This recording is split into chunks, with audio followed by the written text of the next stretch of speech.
a young boy falls prey to a vicious attacker, leaving his life hanging by a thread. He told me he couldn't see me and that he was scared. That's when I got scared. A loving husband is struck down by the deadliest parasite on the planet. I'm thinking, my husband's dying in front of my eyes. And a marathon runner picks up a ruthless killer that eats him from the inside. I was very concerned that if we didn't have a diagnosis soon, Nathan would die. 3 very different parasites, all with the same lethal strategy. They feed off their hosts, then leave them for dead. They are everywhere. They are fatal. They are cold-blooded killers. Parasites are organisms that live in or on other living organisms called hosts. Some parasites adopt a relatively benign survival strategy, living off of the host without doing too much damage. But some parasites take a much more ruthless approach. They devour their host resources, they destroy their bodies, and they don't stop until the host is dead. And when the deadliest parasites strike, the chances of survival are very slim, as one family is about to find out. September 2008. Steve and Lori Spielman live in the town of Baldwinsville, New York. I was looking for a great place to raise our kids. The thing that attracted me to Baldwinsville was it had a great winter. It was a big hockey community. Their 9-year-old son, Chris, lives and breathes ice hockey. Chris started playing ice hockey at 4 years old. He had a natural gift for it. Chris likes the competition, but he's a fun-loving kid. We always say Chris loves being a kid. One morning in early autumn, the Spielmans take Chris to hockey tryouts. Chris has spent all summer working real hard to pass this travel team tryout. We go out, all the kids are lined up, waiting to take the ice. But when his turn comes, Chris isn't his usual competitive self. He was dropping his stick, and he looked like he was struggling. He was usually one of the fastest skaters, and he was coming in last in some of these drills. His mom, Lori, also spots Chris's unusual behavior. I noticed that a few times he just fell, and it just seemed very unusual for him, but I just thought he wasn't trying his hardest. The next day, the team's roster is posted online. We went on the website, and they listed all the team players, and Chris's name was not on it. As a parent, I feel so bad. He just started crying, and he said he tried his best. Chris was extremely upset. Steve and Lori encourage Chris to put the disappointment behind him. But a few days later, when Chris comes home from school, Lori notices something strange. I was doing homework with him, and I noticed that he just would daze off, and the only way to get his attention was to actually get in front of him and call his name. He's having these moments where he dazes out. I have to really, really hold his hand through homework assignments. This is stuff he knows. This is stuff that he could have done in 10 minutes because he'd be so eager to go outside and play. Now I'm helping him figure out what 2 times 5 is. He's starting to get frustrated, like he just really doesn't know. A light bulb went off in my mind that maybe something's not right here. By the end of the week, the Spielmans realize that lack of concentration is the least of Chris's problems. It's Friday night, it's pizza night. We're sitting here having dinner as a family. Everything seems normal. Chris kind of gets up from the table and says, "I'm not hungry," which is odd because he's usually good for 3 slices of pizza. He goes onto the couch in front of the TV. Next thing I know, he's sleeping. I looked at my wife and I said, "He must be sick." We take his temperature. It was 103. He always tended to get high fevers.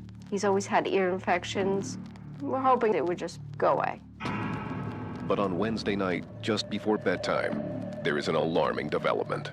Chris is laying on the couch, and it's getting late. My husband picks Chris up, and Chris just started freaking out. He's yelling hysterically for me to put him down. He does not want to be touched. He just keeps yelling at me, "Dad, don't touch me, put me down." He's got a hockey player mentality. Nothing hurts him. I've never been so scared in my life. It is clear something is wrong. Startled, Steve races Chris to the emergency room. When we're in the emergency room, the doctors are looking at Chris and they go through all the standard testing, blood tests and everything else. I could see the look on the doctor's face now, and obviously I know something's wrong.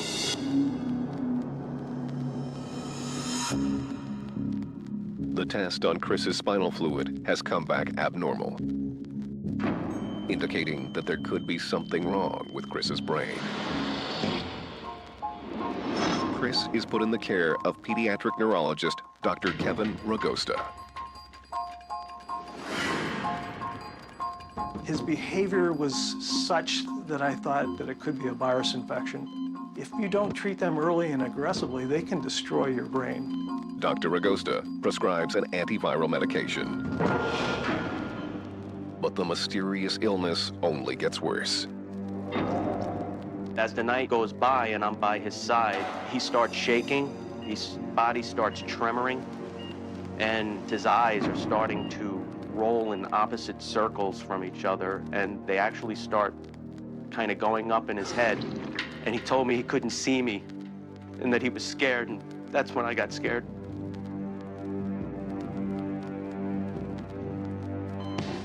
Dr. Ragosta rushes him to the ICU.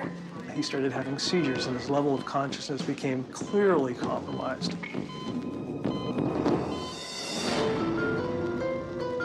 MRIs reveal that Chris is suffering from encephalitis, a dangerous swelling of the brain, often caused by an infection. His brain was clearly inflamed. When the body is attacked by a foreign invader, it sends immune cells to the infected area, causing inflammation. Normally, this helps the body heal, but inflammation in the brain can be fatal. As the brain tissue swells, it presses against the skull, killing the brain's own cells. If enough cells die, the brain stops functioning, and the victim dies. He was regressing instead of progressing. And then you reach a point and said, okay, he doesn't have something that we can actively treat with antibiotics or antiviruses. Chris is getting worse by the hour. His awareness of the environment just started to become less and less and less. And a boy that was just talking to you a day or two earlier now doesn't even seem to know your existence. And they said the next thing that was going to happen was he wasn't going to be able to breathe on his own. And they said that to protect his airways, they were going to need to induce him in a coma and intubate him. At this point, I don't know what to think. It's the scariest thing I've ever went through. My husband and I just are still hoping everything's just going to turn out okay. The doctors connect Chris to a ventilator, and within minutes, he slips into a coma. I was shocked and scared, and I asked the doctor, what are the chances of him coming out of this? I was given a variety of, it could be a day, it could be weeks, or it could be years, or it could be never. My wife's there with me. Both of us break down crying, and we're asking out loud, why would this happen to a 9-year-old boy? Chris may never wake up again. He was just lapsing into a deeper and deeper coma. That can be a bottomless pit.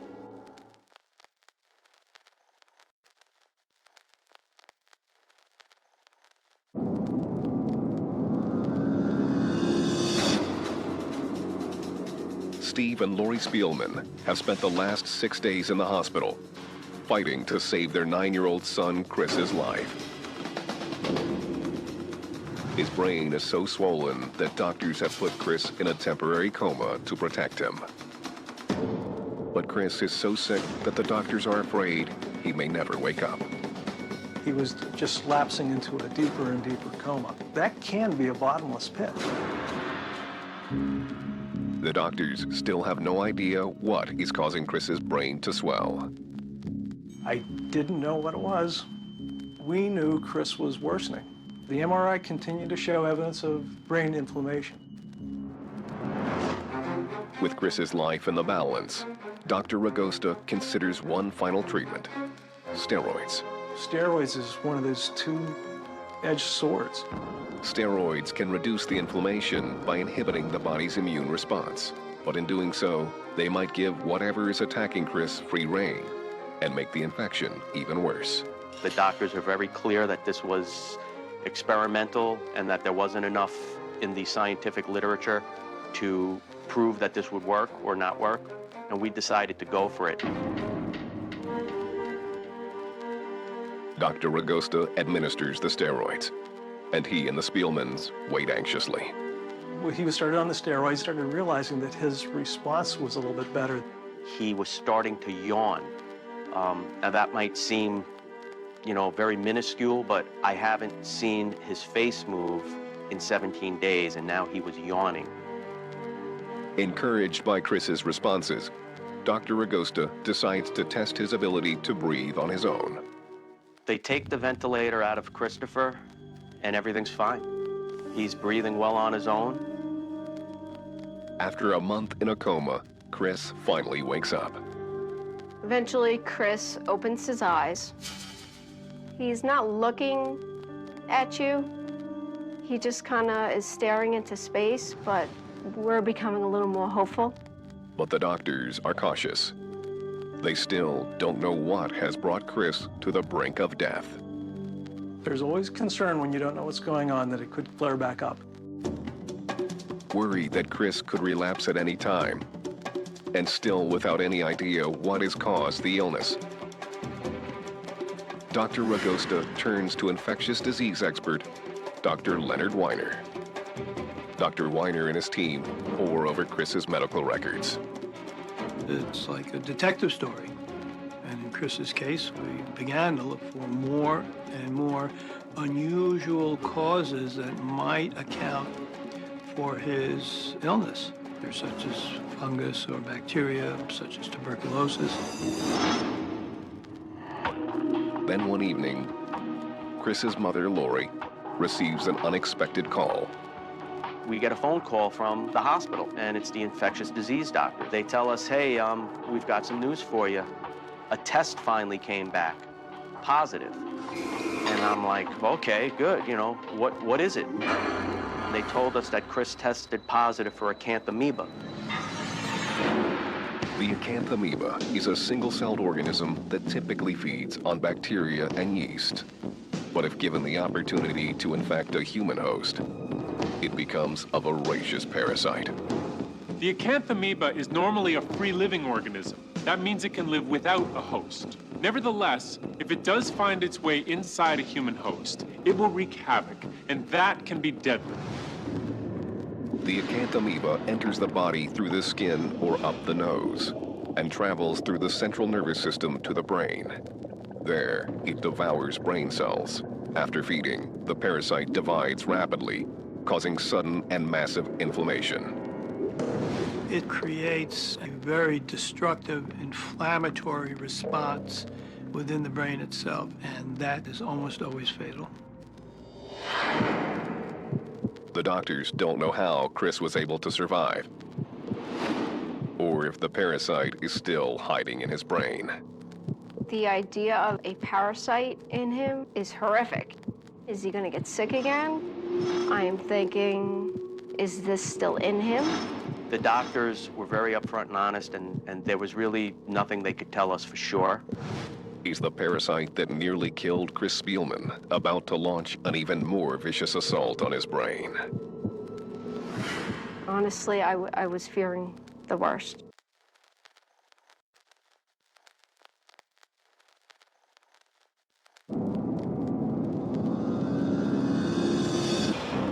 Nine-year-old Chris Spielman is a victim of the deadly brain-eating parasite, acanthamoeba.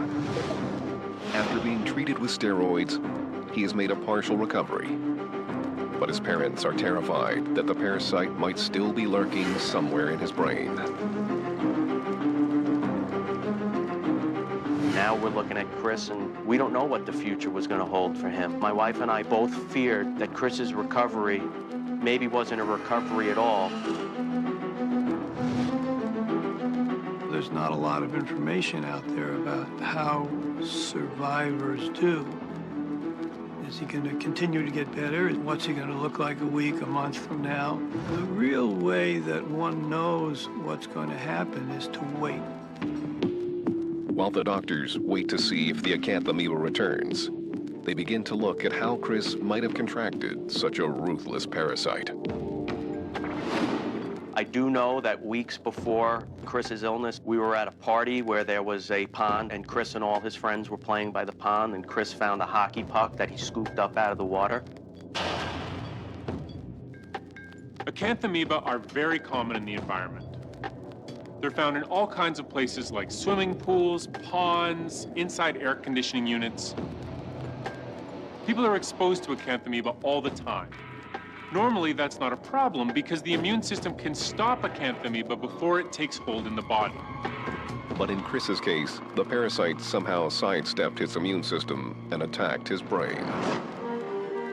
Doctors continue to monitor Chris, still fearing that the killer amoeba might still be alive in his system. But after 6 weeks of rehab, Chris regains his speech, muscle control, and neurological function. Chris told me that he wanted to get better because his hockey team had a tournament coming up and he wanted to make the tournament. And play with my friends. When I grow up, I want to be a professional hockey player. No one knows exactly how Chris beat the parasite, but they do know that he's lucky to be alive. If we would have known early on that he had acanthamoeba, his death sentence might have been written prematurely.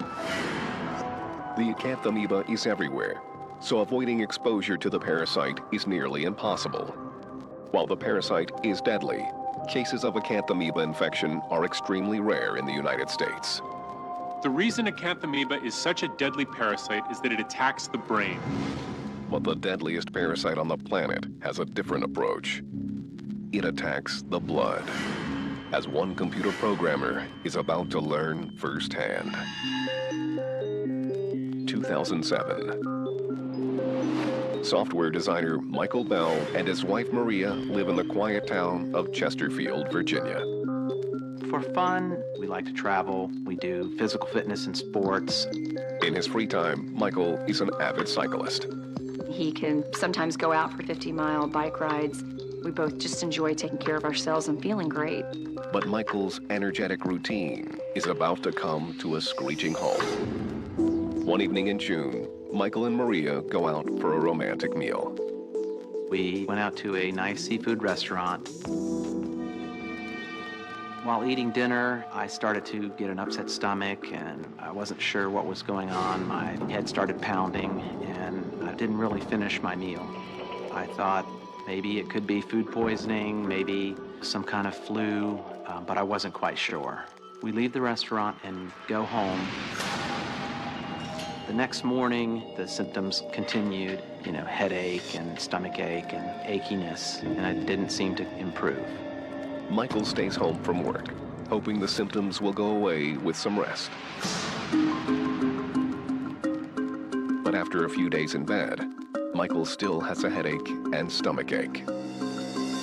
Mike is a very strong kind of guy. He doesn't give in to colds or flus or anything like that. But after a few days, he decides that it's time to go to the doctor.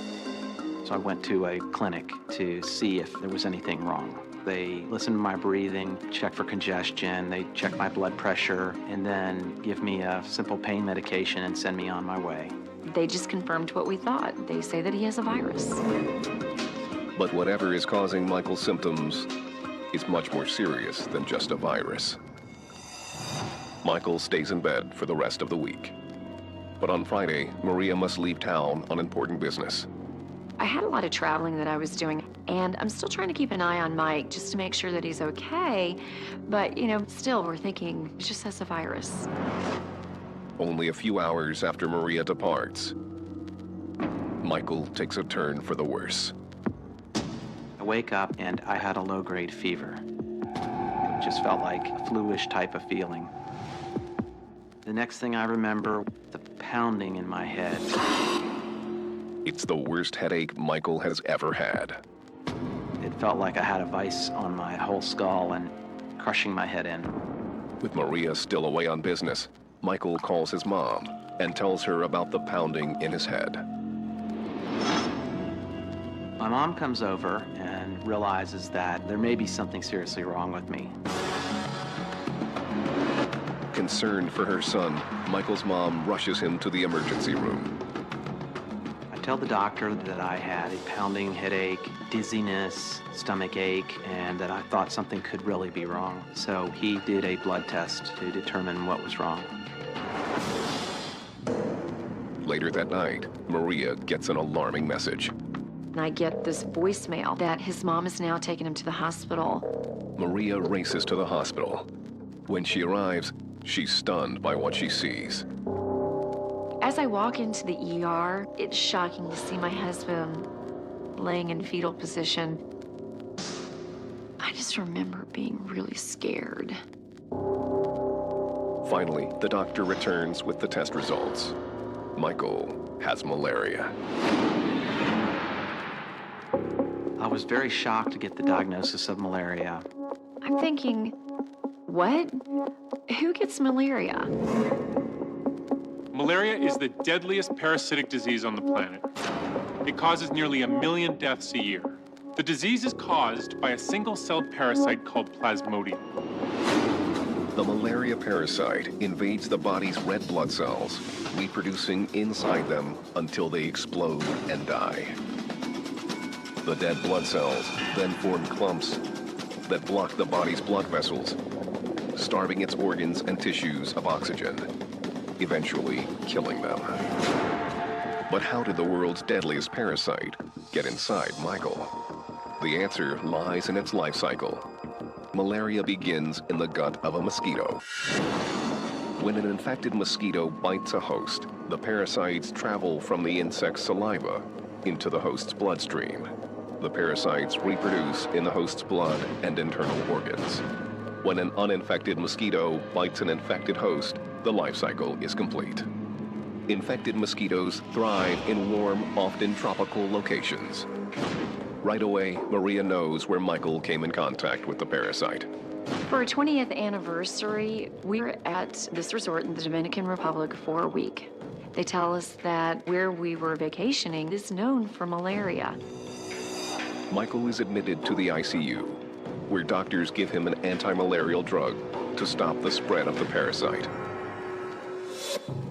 But on the night of July 4th, Michael's condition takes a frightening turn. Suddenly, Mike sits up in bed, and he starts speaking this computer language. He's a software developer, so I recognize what he's saying is what he writes. As he's sitting up in bed, and he's speaking this gobbledygook, I grab his face and I look in his eyes. Mike, do you know who I am? Do you know where you are? Michael seems to have lost control of his mind. It was one of the scariest things that I had ever witnessed. And now, inside the monster. Acanthamoeba are commonly found in which of the following environments? A. Swimming pools. B. Air conditioning units. C. Raw sewage. D. All of the above.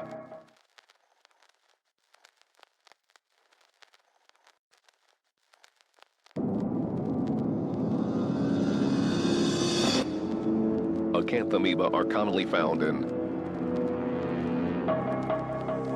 D. All of the above. After a week of crippling symptoms, software designer Michael Bell has been diagnosed with the parasitic disease malaria. Doctors treat him with anti-malarial drugs, but to no avail. And now there is a bizarre new symptom. Michael has started speaking in nonsensical computer code. His wife, Maria, fears her husband may have lost his mind. I have no idea what is going on. I am extremely scared. I'm thinking my husband is going to die. The ICU team calls an infectious disease specialist, Dr. Michael Edmond. When he takes a sample of Michael's blood, he makes a shocking discovery. 23% of his red blood cells had parasites inside of them. And that's a very high percentage of red blood cells to be infected. That's 23 times more than he had only a week earlier. So here we have a smear from Mike's blood. These little purple dots, every one of those is a malaria parasite. We can often sit at the microscope for 30 minutes just to find a single parasite. This is the most severe case of malaria that I've seen in my career. If we were to take a teaspoon of his blood, in that teaspoon of blood, that would be 5 billion parasites. For Michael, the news gets even worse. His digestive system has been so badly impaired by the parasite, it can't absorb the medication. With no drugs to stop them, the parasites have spread to the blood vessels that supply the brain. The reason Mike is speaking computer code is because now the malaria has gone to his brain. To save Michael's life, the doctors must give him huge doses of the medicine intravenously. As this is happening, I have no idea what is going on. I'm thinking my husband's dying in front of my eyes.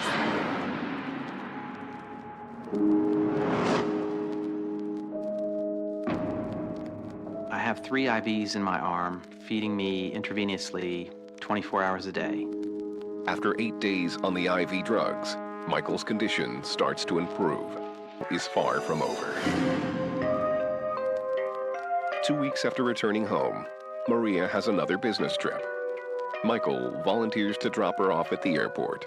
We get to the airport, and Mike pulls up to where I need to get out, and he says a very odd sentence to me. I knew that something wasn't right. I can't remember the exact words, but the words were out of order. Suddenly, the hair on the back of my neck stood up. At this point, I don't know what to think. I was told I was cured of malaria. Now I'm having some other symptoms. Maria cuts short her business trip, and Michael races back to the hospital. I was called by the emergency room to let me know that Mike had arrived, and it was a very different person that I had seen just the day before in my clinic. It was very unsettling. Has the malaria come back? Or is it something even worse?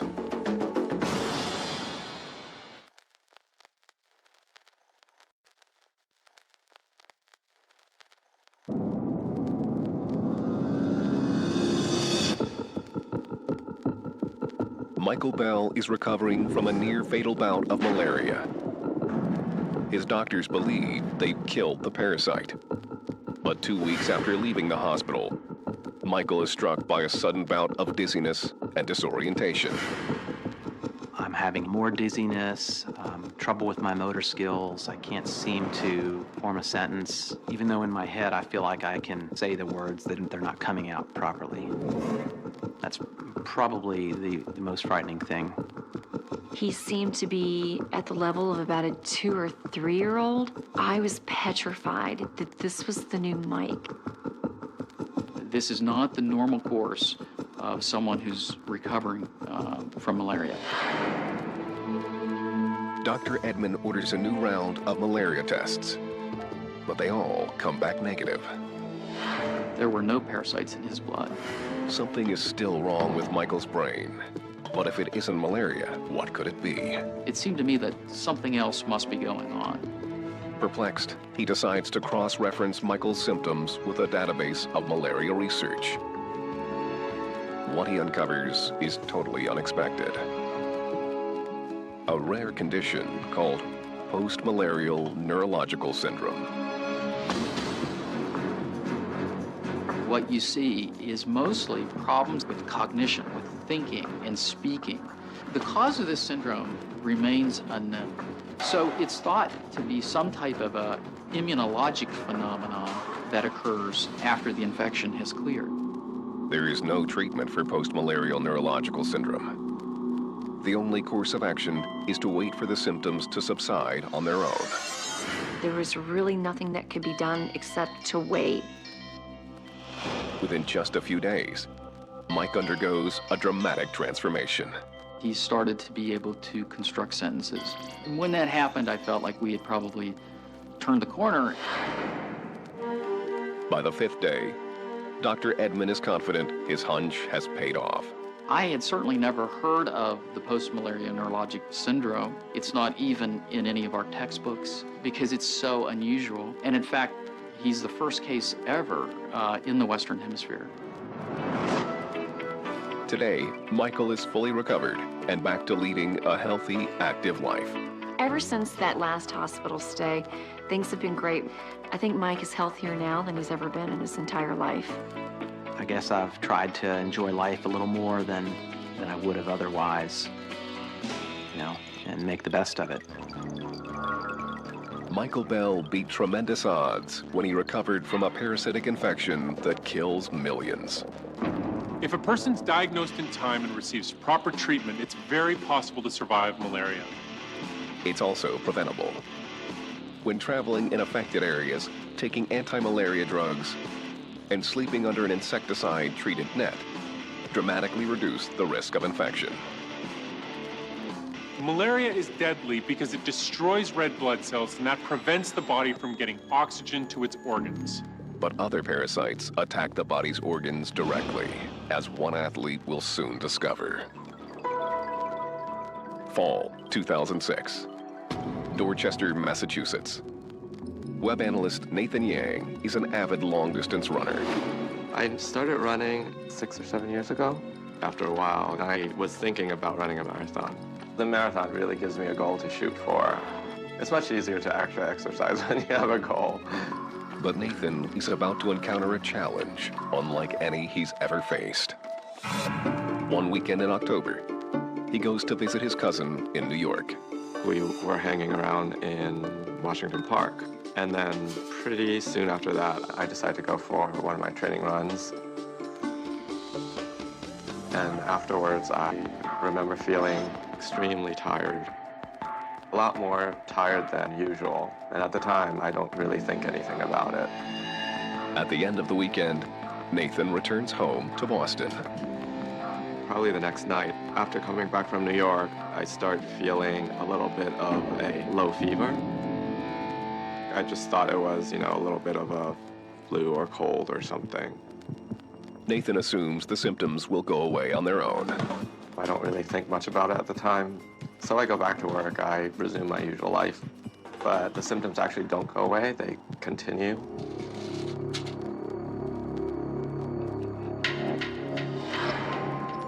Accustomed to being in top physical shape, Nathan is not used to feeling so unwell. I never really had anything wrong with me. Never really had a hospital stay or anything like that. Never broken a bone. Concerned that his performance in the marathon might be affected, Nathan makes an appointment to see his doctor. By this time, it's about 3 weeks before the race. So I go see the doctor just to make sure that there's nothing really wrong. Take my blood pressure, they examine me. It's pretty much just a general exam. After looking Nathan over, the doctor arrives at a diagnosis. So the doctor thinks that it's either a flu virus or some other type of virus that's just taking a little longer to go away.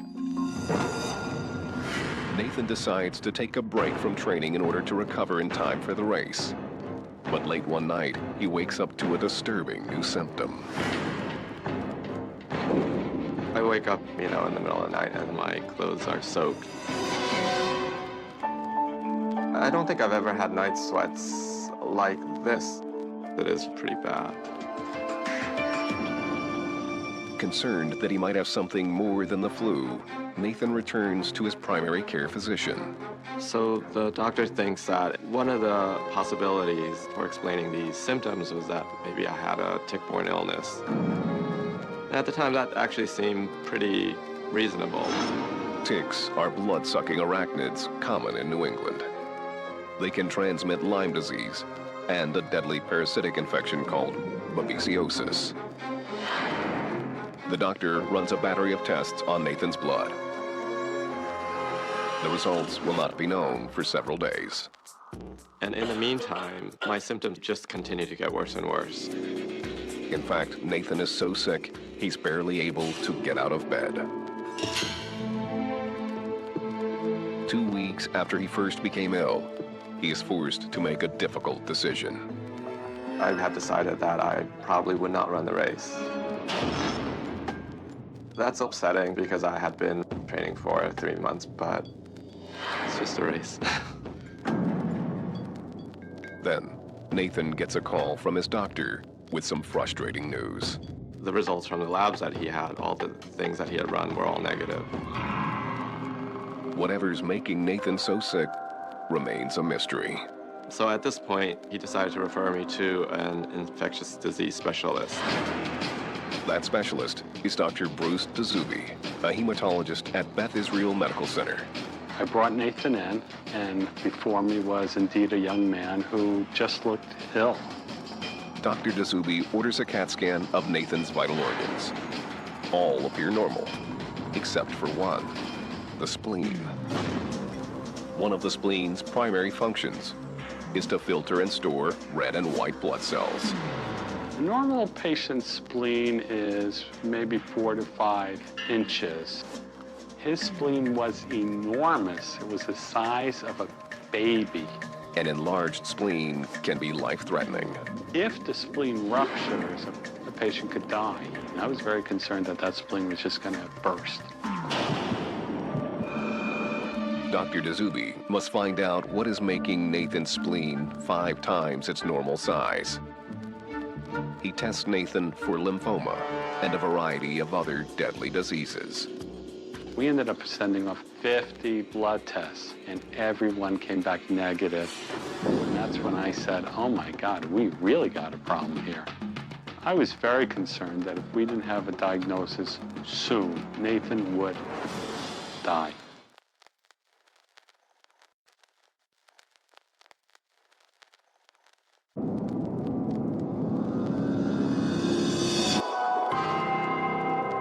Marathon runner Nathan Yang has been struck down by a mysterious illness.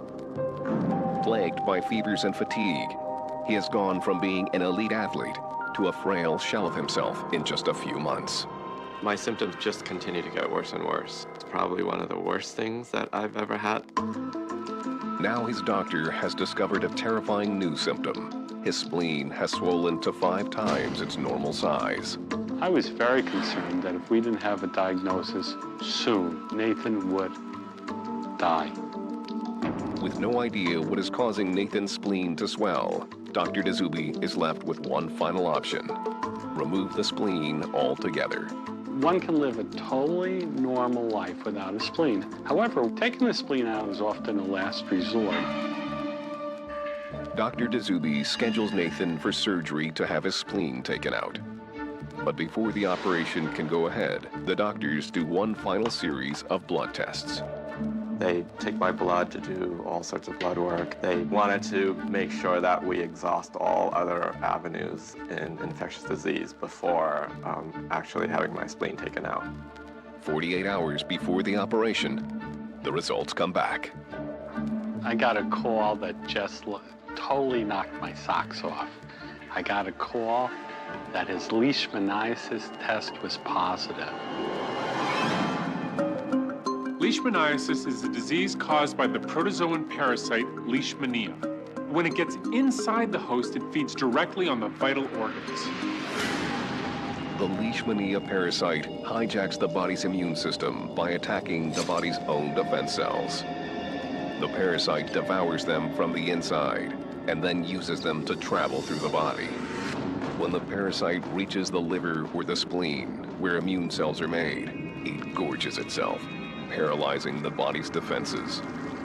It's concerning imagining that there's a parasite inside your body. The leishmania parasite is destroying Nathan's spleen. Now that parasite takes up residence into the spleen, and it causes the spleen to grow and grow as the parasites grow and grow and grow. Dr. Dazubi must kill the parasites before Nathan's spleen ruptures and kills him. He floods Nathan's body with heavy doses of powerful antibiotics. I had to be admitted to the hospital for 5 days, and they gave me a dose of the drug every day. Dr. Dazubi and Nathan can only wait to see if the drugs will work. But one pressing question still remains. How did a leishmania parasite get inside Nathan? The leishmania parasite is spread by a tiny blood-sucking insect about a third the size of a mosquito called a sandfly. When an infected sandfly bites a human, the parasite enters the new host's blood.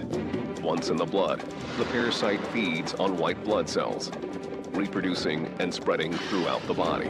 When an uninfected sandfly bites an infected human host, the life cycle is complete. The leishmania parasite is common in places like Asia, Latin America, and Southern Europe, but cases in the US are extremely rare. The doctors ask Nathan about his recent travels. I was on vacation in Greece with a friend of mine. We did some hiking in the mountains and in the gorges. The doctors think that it was on this trip to Greece that Nathan became infected. After 2 days of treatment, Nathan starts to feel an extraordinary change. All of a sudden, I could tell that a lot of my symptoms were starting to go away. I'm feeling really, really relieved. Finally, by the end of the week, Nathan is parasite-free, and his spleen has shrunk back to normal size. Most of my symptoms were either gone or so minor now that they weren't really noticeable. Within a few weeks of being released from the hospital, Nathan is able to return to his old routine. I started exercising again and resuming all the things that I've been doing before I started getting sick. Today, Nathan is fully recovered. But without treatment, victims of leishmaniasis have little chance of survival. Leishmaniasis doesn't stop with the spleen. It will spread to new organs until it finally kills its host. If this disease isn't treated, the death rate is nearly 100%. There are no vaccines that protect against the leishmania parasite. Travelers to affected areas should guard against being bitten by sandflies by using insect repellent and keeping the skin covered whenever possible.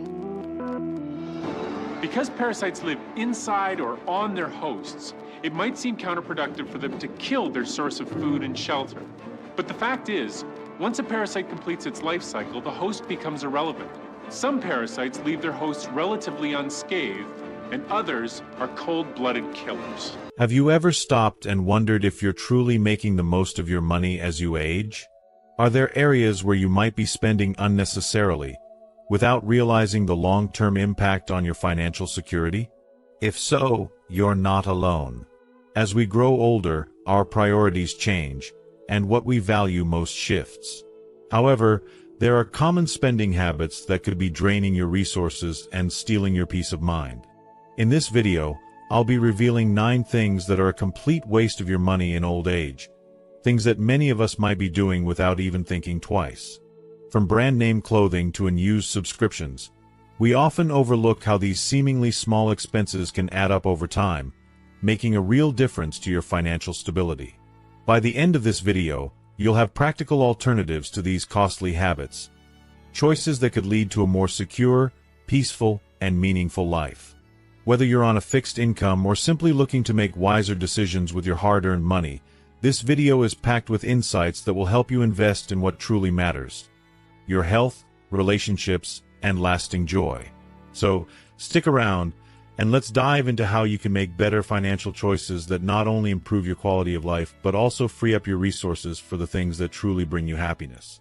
Don't miss out on the opportunity to create a legacy of wisdom and financial freedom. If you are not subscribed, I recommend subscribing and activating the notification bell so you don't miss any videos. Your support means a lot to me, and if you enjoyed this video, you can help me continue spreading the valuable lessons by liking and sharing it. If you like the topic of this video, please comment 1. If you don't, Please comment 0 to let me know how I can improve and make better videos for you. Now, let's begin. 1. Expensive brand name clothing. As we journey through life and find ourselves in the later chapters, one undeniable truth emerges. The things that once seemed so important, like brand name clothing and outward appearances, hold far less significance than the way we feel about ourselves. The yearning to acquire those expensive designer pieces often arises from a desire to appear successful, to blend in, or to meet society's expectations. We've all been there, haven't we? The allure of high-end labels and luxurious fabrics seems to promise satisfaction, even happiness. But the reality is that these fleeting moments of admiration never bring the lasting fulfillment we crave. When we purchase that costly outfit, we're not only parting with money but also sacrificing something far more valuable. With every dollar spent on a label, there's a missed opportunity. An opportunity to invest in something that truly touches our hearts. What if, instead, we spent that money on experiences that fill us with joy? A dinner shared with an old friend, a thoughtful gift for a beloved grandchild, or perhaps a contribution to a cause that truly matters to us. These are the moments, the memories, that will stay with us long after the novelty of that designer brand fades. These memories, unlike the short-lived satisfaction of wearing a flashy piece, warm our hearts and enrich our souls. As we grow older, our priorities shift, and comfort takes precedence. Our bodies change, and the tightness of expensive shoes or the constriction of a fancy jacket no longer seem worth the sacrifice. What good is an elegant pair of heels if they leave us with blisters, aching feet, or a sense of unease? The true investment, then, lies in choosing clothes that not only fit well but feel good. Clothes that support us, that give us the freedom to move without discomfort. Choosing garments that are practical yet well-made reflects an important shift in perspective. It is a deep form of self-respect and self-love. It speaks to the wisdom we've gained over the years, that we no longer seek approval from others but honor our own needs. We realize that dignity is not a commodity to be purchased but a quality that emanates from the way we carry ourselves. By opting for clothing that's comfortable and thoughtful, we also pass on this wisdom to younger generations. We teach them that life is not about impressing others or curating a perfect, image-driven existence. It's about living authentically, embracing the essence of who we are, and cherishing what truly brings us happiness. When we prioritize the meaningful over the material, we invest in what truly matters: health, relationships, and the intangible joys that money can never buy. Expensive brand name clothing, with all its appeal, is a hollow pursuit, one that offers only fleeting gratification, often at the cost of financial security and personal peace. Instead, the beauty lies in making choices that nurture our well-being, reflect our values, and bring us comfort. And as we age, this simple, thoughtful approach to life is the true luxury. Let us remember that the legacy we leave will never be defined by the labels in our closets, but by the love we've given, the wisdom we've shared, and the quiet, authentic way we've chosen to live. In the end, it is these things that will shine far brighter than any designer brand ever could. 2. Upgrading to the latest technology. In a world where the latest gadgets and cutting-edge technology seem to emerge every year, it's all too easy to feel the immense pressure to keep up. Each time a new device is released, companies enthusiastically market it as a game-changer, claiming it will revolutionize your life in ways you can't imagine. Yet, if we take a step back and truly reflect, we may begin to see these claims for what they often are: a carefully crafted strategy to sell products, rather than solutions to real problems we face in our daily lives. For many older adults, the devices we currently own already serve us perfectly well. We use them to stay in touch with our loved ones, browse the internet, watch our favorite movies, or enjoy a good book. Do we need the latest model to do all of this? The minor upgrades in newer devices rarely justify the steep prices attached to them. Spending thousands on a shiny new gadget, only to use it in the same way as the old one, can feel incredibly hollow, like chasing something that never delivers the promised satisfaction. And when we stop to think about it, Those funds could be better spent on experiences that truly nurture our happiness or on things we genuinely need for our well-being. But beyond the financial implications, constantly upgrading to the latest technology carries hidden costs that many of us fail to consider. The emotional toll of adapting to a new device can be overwhelming. It can be stressful, frustrating, and time-consuming to learn how to navigate a new piece of technology, often leaving us with more anxiety than joy. As we grow older, simplicity becomes a precious gift. We long for ease, peace, and stability. Holding on to a device that is familiar and dependable often feels like the wisest, most fulfilling choice. In truth, technology should be our servant, not our master. We don't need to constantly chase after the next big thing or feel like we're falling behind. Instead, we should ask ourselves, does my current device meet my needs? Does it bring me the joy and connection I want from it? Often, the answer is not in upgrading, but in embracing and appreciating what already works. By doing so, we reclaim control over our resources, both financial and emotional, and create space to focus on what truly enriches our lives. There's so much power in that simple choice. 3. Credit card interest. Credit card interest, while seemingly a small detail in the vast landscape of financial management, has a way of creeping up on you, especially in the later stages of life.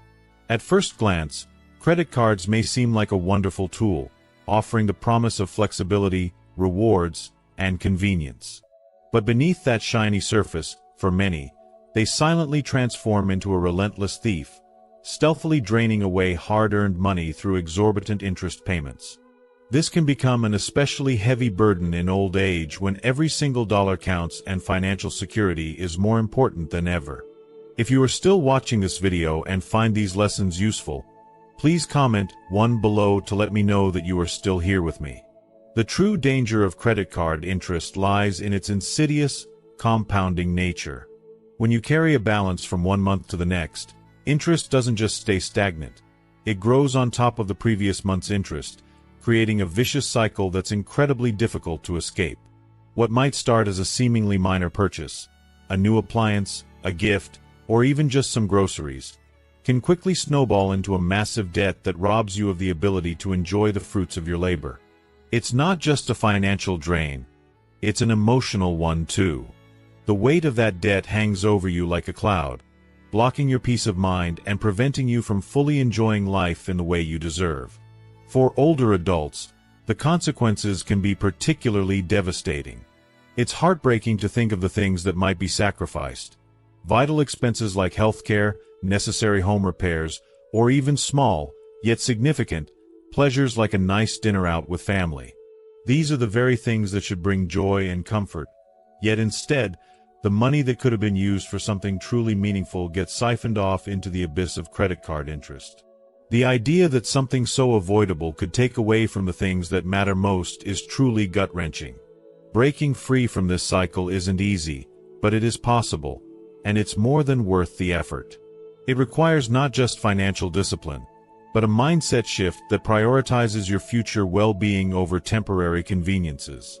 If you find yourself struggling with credit card debt, the first step is to pay off the balance in full each month to avoid accumulating interest. If that's not immediately possible, start by tackling the highest interest rate card first, and pay it down as quickly as you can. The relief that comes from taking charge of your finances is immeasurable. If you're unsure where to start, seeking advice from a financial advisor or credit counselor can provide invaluable guidance, tailored specifically to your situation. At this stage of life, the importance of financial freedom cannot be overstated. It's not a luxury you can afford to forego. It's a necessity. Imagine the peace of mind that comes with knowing you're not shackled by interest payments that rob you of your hard-earned money. By eliminating credit card interest, you regain control, not just over your money, but over your life.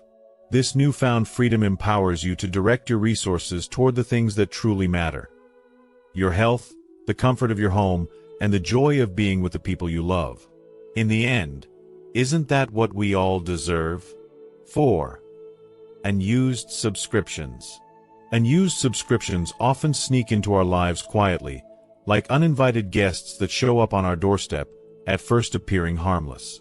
They begin innocently enough, a free trial here, a friendly recommendation there. But before you know it, they've settled in, quietly siphoning small amounts from your bank account month after month, until their impact is undeniable. For older adults, especially those on a fixed income, these sneaky charges can quickly accumulate, draining finances without any clear awareness. And often, they persist for years, unnoticed, like a slow leak from a faucet we forget to turn off.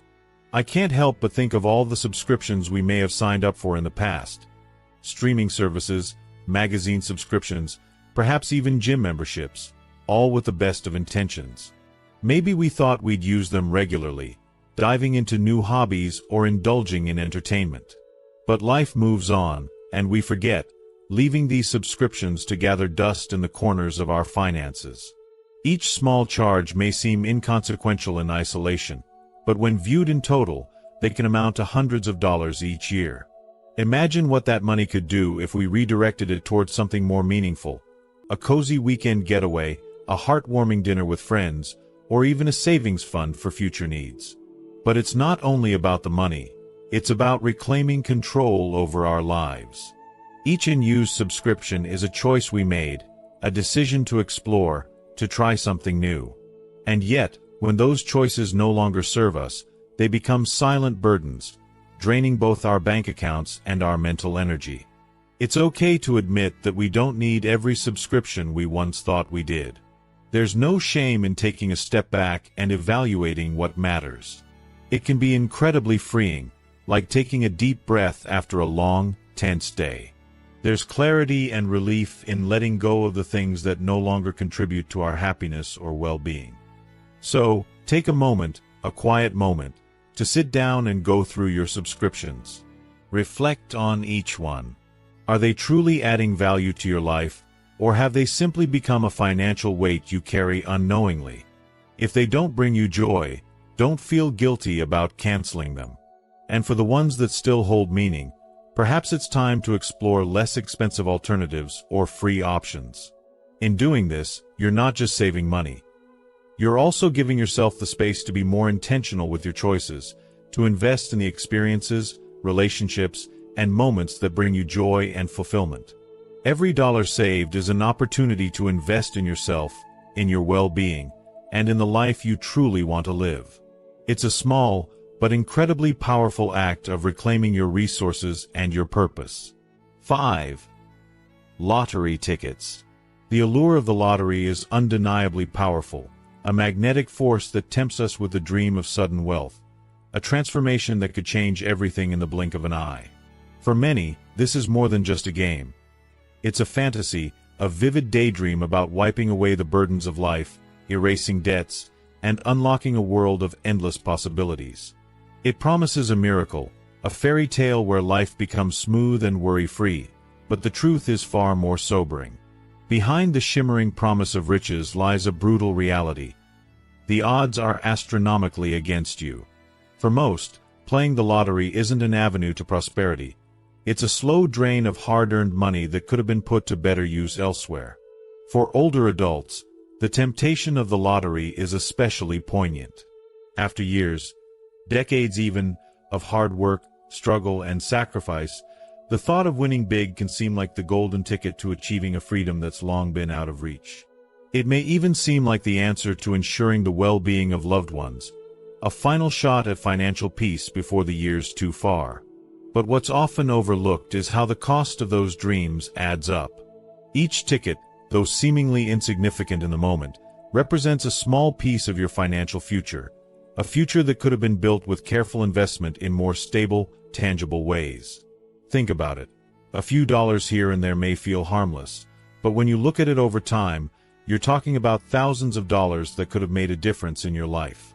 Thousands of dollars that, if spent wisely, could have funded something meaningful, something real, rather than feeding into the hopeless cycle of empty hope that the lottery perpetuates. It's easy to dismiss the impact of small amounts, but let me tell you, the pain of regret is much harder to dismiss when you realize how much you could have done with that money. how much more security and peace of mind you could have gained. But it's not just the financial toll that matters. There's a far deeper, often invisible, cost. The emotional weight of playing the lottery is something that's rarely discussed. Every ticket you buy is a tiny act of hope, a spark of excitement, a brief thrill at the thought of what could be. Yet with every loss, that hope diminishes, leaving behind frustration, disappointment, and sometimes a resignation that chips away at your spirit. Over time, it can feel like a constant reminder of what's out of your control, of how unlikely it is that anything will change. And for older adults, already navigating the complexities of aging, health, and finances, that emotional burden can feel especially heavy. Wealth, real wealth, whether it's financial or emotional, rarely arrives by chance. It's a product of thoughtful, intentional action. Instead of pouring your energy into the impossible, why not redirect it toward something more lasting? Small, consistent savings, when done with purpose, can build up over time into a substantial cushion for emergencies or unexpected opportunities. Investing in experiences, hobbies, and relationships provides a much richer return than anything you could get from a lottery ticket. These things may not make you an overnight millionaire, but they offer something more precious: joy, growth, and peace. True wealth is not about the size of your bank account. It's about the quality of your life, the depth of your relationships, and the fulfillment you gain from living each day with purpose. Lottery tickets promise the world, but the richest life is one built on solid, steady foundations, on meaningful choices made with care and gratitude. By choosing to invest in the things that truly matter, you create a legacy that can never be measured by the size of a jackpot. A life well lived, full of wisdom and contentment, is a treasure far more valuable than any win could ever be. 6. Excessive food delivery services. In the hustle and bustle of today's world, food delivery services appear as a beacon of convenience, offering the comforting thought that a warm meal will be delivered right to your door. It sounds so easy, especially when fatigue sets in after a long day or when life's demands seem never-ending. But as tempting as it may be, especially for older adults, constantly relying on food delivery can quietly erode your financial stability and deprive you of some of life's most beautiful, simple pleasures. When we look at the true cost of food delivery, it's often concealed behind the alluring simplicity of a few taps on a screen. Yes, the price of the meal is visible, but there are hidden fees, service charges, delivery costs, and tips, all of which add up faster than you might expect. A modest meal can easily double in price by the time it arrives at your doorstep. Over weeks and months, this convenience becomes a silent drain on your finances, diverting money that could be better spent on things that truly matter, like investing in your health, nurturing a hobby, or creating priceless memories with those you love. But the cost goes beyond just the financial impact. There's a deeper, more profound loss at play: the loss of connection with food. Cooking, even the simplest of meals, can be one of life's most fulfilling and rewarding experiences. The act of preparing a meal stirs the senses, engages your creativity, and fills you with a sense of accomplishment. It's not just about sustenance. It's a ritual that brings you into the present moment, helping you reconnect with your body and the world around you. Cooking becomes a meditative experience, a way to nourish not just your body, but also your soul. And let's not forget the social aspect. Food delivery, while convenient, takes away from those little, everyday connections that are so vital. A trip to the grocery store or a visit to your local farmer's market isn't just about picking up ingredients. It's an opportunity to engage with your community, exchange a warm smile with a neighbor, or share a friendly word with the cashier. These small, seemingly insignificant moments weave the fabric of a richer life.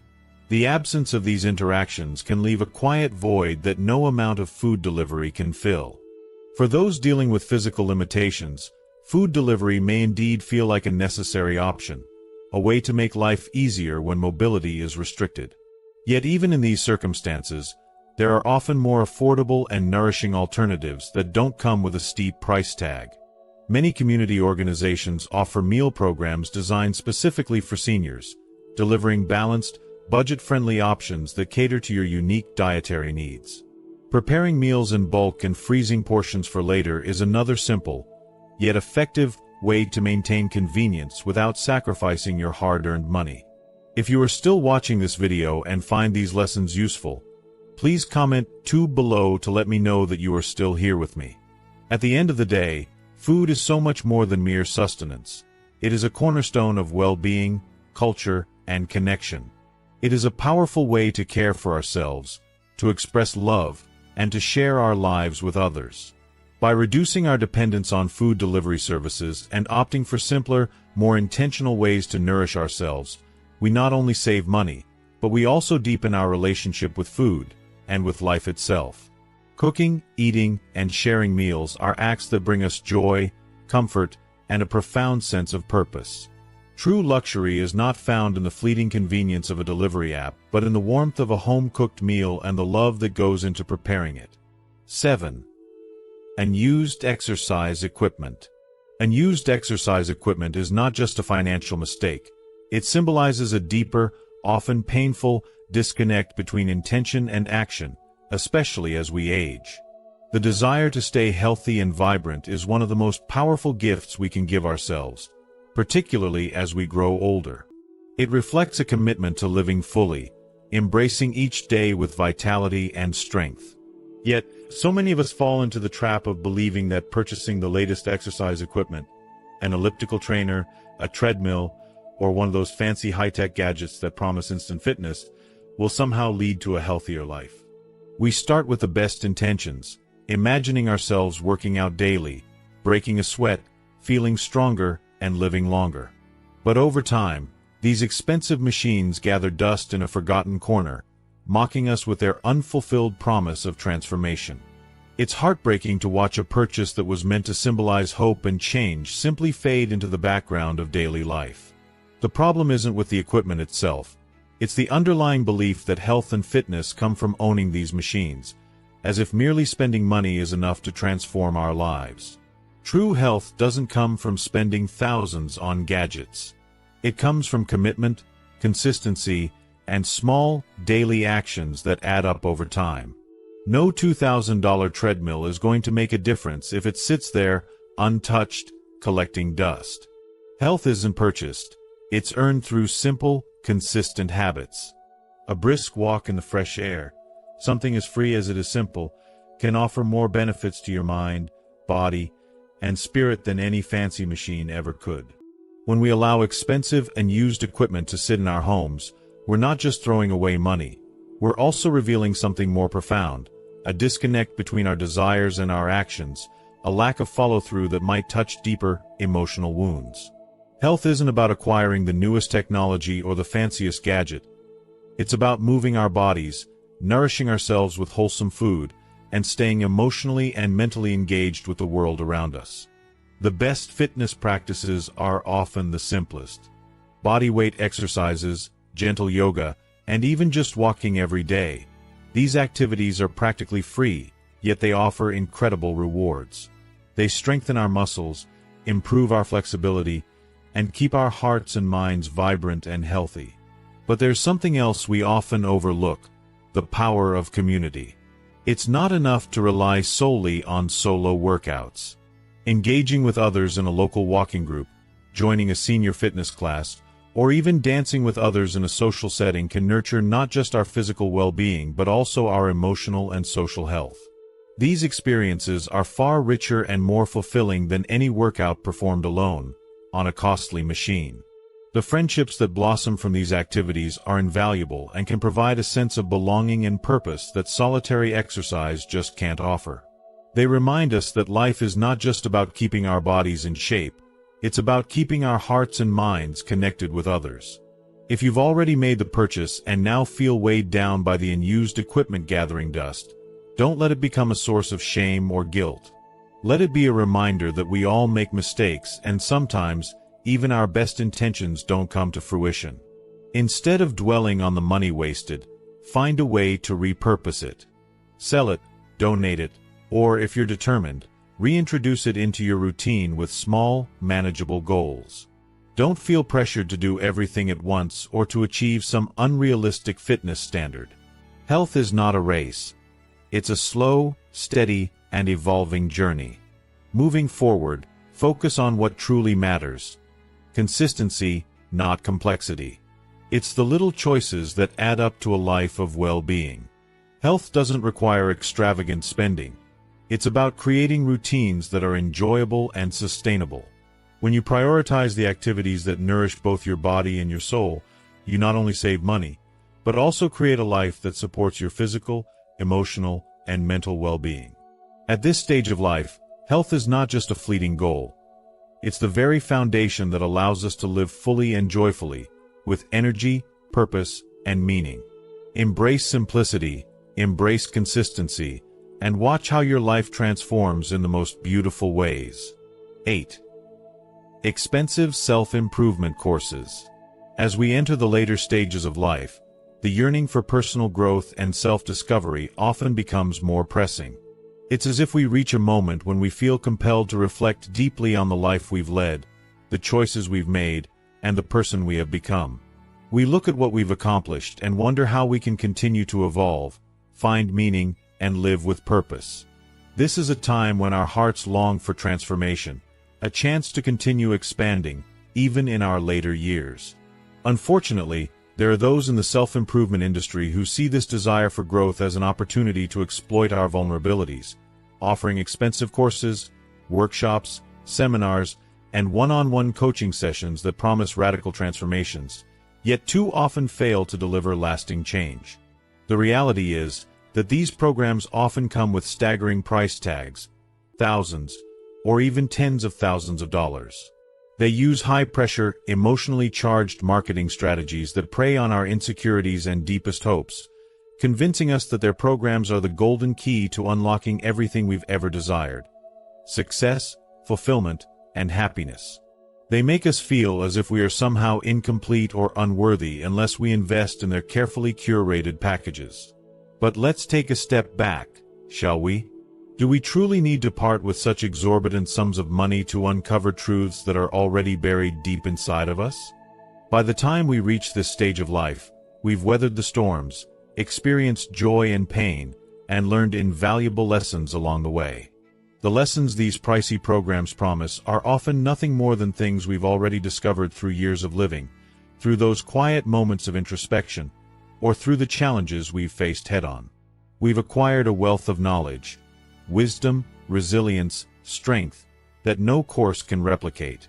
So why are we so quick to believe that an external force can offer something we have within ourselves? Instead of pouring our resources into external validation, why not look inward and seek growth that feels personal, authentic, and accessible? There are so many ways to continue our journey of growth without emptying our bank accounts. Libraries, which are often overlooked treasures, offer a world of free or low-cost resources. From books on creativity and self-discovery to classes on everything from mindfulness to philosophy. Online platforms offer endless opportunities to learn and grow, often at no cost or a fraction of what these overpriced courses charge. Even better, many local community centers host free workshops, book clubs, or social events where we can meet like-minded people and connect over shared interests. It's a place to not only learn but to share, to bond with others who are on similar paths. And let's not forget the richness of giving back, mentoring younger generations, volunteering, or simply sharing our wisdom in conversation. These forms of connection and contribution often provide profound fulfillment and insights that far exceed what we might gain from a seminar or workshop. When we contribute to the lives of others, and when we invest in our communities, we often find that the true magic of growth isn't found in what we take in but in what we give. Our life experiences and wisdom are worth so much more when we share them with those who are seeking answers or just a bit of guidance. This is the kind of personal development that doesn't come with a price tag, yet its rewards are so much richer than any seminar could offer. The truth is, the most profound lessons of our lives don't come from flashy programs or high-priced courses. They come from deep within ourselves, from the quiet spaces where reflection, connection, and meaningful experiences live.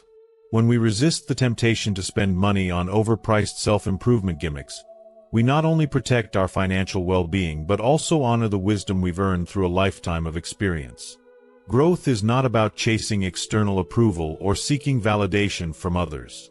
True growth lies in embracing who we are, in accepting ourselves fully, and in finding joy in the journey ahead, with all of its richness, depth, and beauty. So let's stop searching outside for answers when the most important answers are already within us. 9. Buying a brand new car. There's an undeniable thrill that comes with the idea of buying a brand new car. The thought of driving off the lot in a shiny, pristine vehicle with that unmistakable new car smell can make your heart race with excitement. It's a feeling of new beginnings, of fresh starts, and the promise of many adventures ahead. But as tempting as it may seem, especially when you're older and perhaps want to treat yourself to something nice, the reality of buying a brand new car is far less glamorous than it first appears. If you are still watching this video and find these lessons useful, please comment 3 below to let me know that you are still here with me. For many older adults, purchasing a brand new vehicle is not just unnecessary, it can be one of the most financially draining decisions they make. You see, the moment that car leaves the dealership, it starts to lose its value. And I'm not talking about a gradual decline. I mean a steep drop that can be difficult to ignore. In the first year alone, the car can lose up to 30% of its original worth. Think about that. Almost a third of your hard-earned money is gone in the blink of an eye. By the time that car is just 4 or 5 years old, it may have depreciated by half. So, in essence, what you're paying for is the joy of a few months of pristine ownership, while the car's value is melting away faster than you could have ever imagined. When you think about it, all that money that you spent on that brand new car could have been put to far more meaningful and enriching uses. Perhaps for healthcare needs, for travel to places you've always dreamed of visiting, or even for creating lasting memories with your family. After all, your golden years should be about making the most of the time you have left, not burdening yourself with a car that's losing its value with each passing day. As an older adult, I can't help but feel that our resources should be focused on what truly matters, like investing in our health or building experiences that make us feel truly alive. For retirees, in particular, the idea of investing in a brand new car becomes even harder to justify. If you're someone who doesn't drive often, or you only cover short distances, why spend the extra money on a car that you barely use? A well-maintained, gently used car, one that's just a few years old, offers nearly the same comfort, reliability, and safety features as a brand new one, but at a fraction of the price. It's an easy way to avoid the heavy depreciation that hits new cars so hard, while still enjoying a vehicle that will take you from point A to point B with no trouble at all. But the costs don't stop there. Buying a new car often comes with a slew of hidden expenses that can slowly chip away at your finances. Insurance premiums are typically higher, not to mention the additional registration fees and taxes that come with a new car. All of these costs can quietly drain your bank account, leaving you with less to spend on things that truly add value to your life. In contrast, by choosing a gently used car, you can significantly reduce these expenses, freeing up money that could be better spent on travel, hobbies, or other things that bring joy and fulfillment. It's so easy to be swept away by the allure of something new, but as we age, it's important to be more discerning about how we spend our money. A new car may give us that initial thrill, but the joy is fleeting. The true rewards come from making thoughtful, practical choices that contribute to a long, happy, and comfortable life. Why spend so much on a car that's just going to lose value when you can invest that same money into something far more fulfilling? It's a decision that, with some reflection, becomes much clearer. As we wrap up, I hope this video has offered you some valuable insights on making smarter financial choices as we age. We've explored the hidden costs of buying a brand new car and how opting for a gently used vehicle could free up your resources for the things that truly matter in life, whether it's health, travel, or spending quality time with loved ones. So, what have you learned so far? Is there something you didn't realize about car depreciation or the long-term costs of owning a new car? Take a moment to think about how you can apply these insights to your own life. What is one thing you plan to bring into practice from today's video? I'd love to hear your thoughts. Please share in the comments below one key takeaway from this video that you're going to put into action. If you enjoyed this video, don't forget to leave a comment, give it a thumbs up, and share it with others who might benefit from it. Also, be sure to subscribe to our channel so you never miss out on more tips and advice to help you live your best life as you age. Thank you for watching, and take